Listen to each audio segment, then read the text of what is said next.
নমস্কার। আজকে আপনাদের সঙ্গে শেয়ার করে নিচ্ছি নিরামিষ স্যুপের একটা রেসিপি, যার জন্য আমি নিয়ে নিয়েছি একটা আলু, কিছু বিনস, একটা গাজর আর একটা টমেটো। আমার কাছে সেদিনকে বাড়িতে এই সবজিগুলোই ছিল, সেজন্য আমি এগুলো দিয়েই স্যুপটা বানিয়েছি।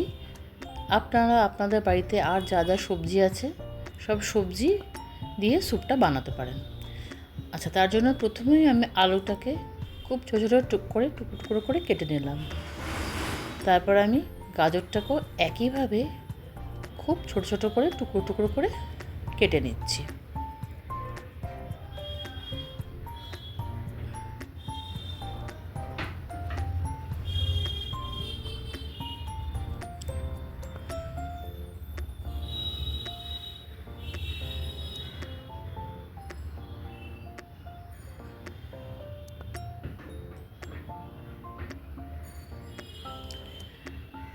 এবার আমি বিনসগুলো একইভাবে ছোটো ছোটো করে টুকরো করে কেটে নেব।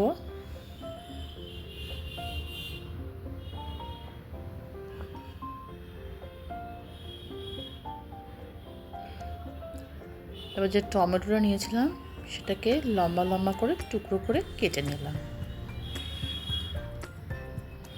আমার সব সবজি কাটা হয়ে গেছে।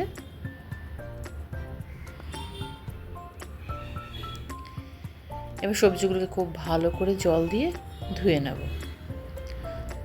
ওদিকে কড়াইতে আমি অল্প একটু মাখন দিয়েছি। মাখনটা ভালো করে মেল্ট হয়ে গেলে খুন্তির সাহায্যে কড়ার চারিদিকে খুব ভালো করে ছড়িয়ে দিলাম। এবার যে সবজিগুলো ছোটো ছোটো করে কেটে রেখেছিলাম সেই সবজিগুলো কড়ার মধ্যে দিয়ে দেবো।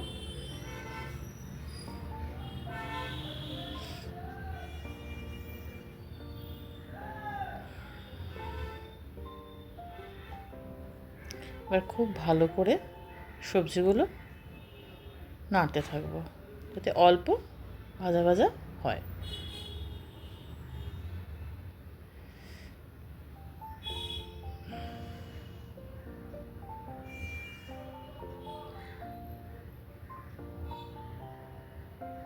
এরপর এর মধ্যে আমি দিয়ে দেবো একটু হলুদ,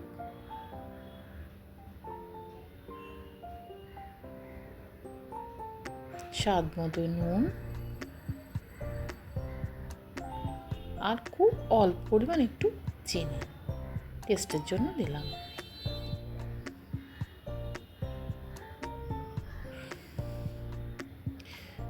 এবার পুরোটা খুব ভালো করে সুন্দর করে নাড়াচাড়া করে নেব।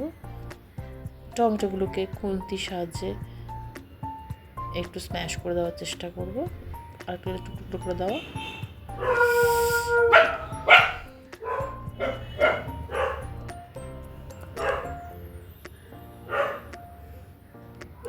আচ্ছা, খুব ভালো করে সবটা নেড়ে নিচ্ছি। তারপর আমি দিয়ে দিলাম তার মধ্যে পরিমাণ মতো জল।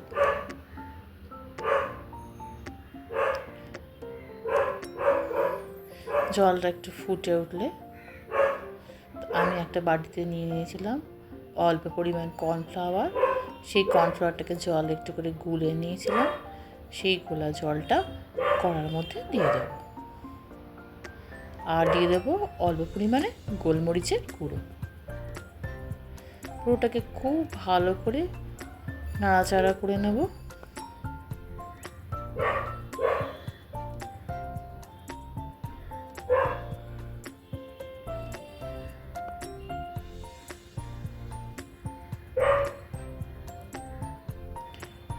এবার বেশ খানিকক্ষণ ফুটতে দেওয়ার পর দেখাচ্ছি আমার রান্নাটা প্রায় হয়ে গেছে।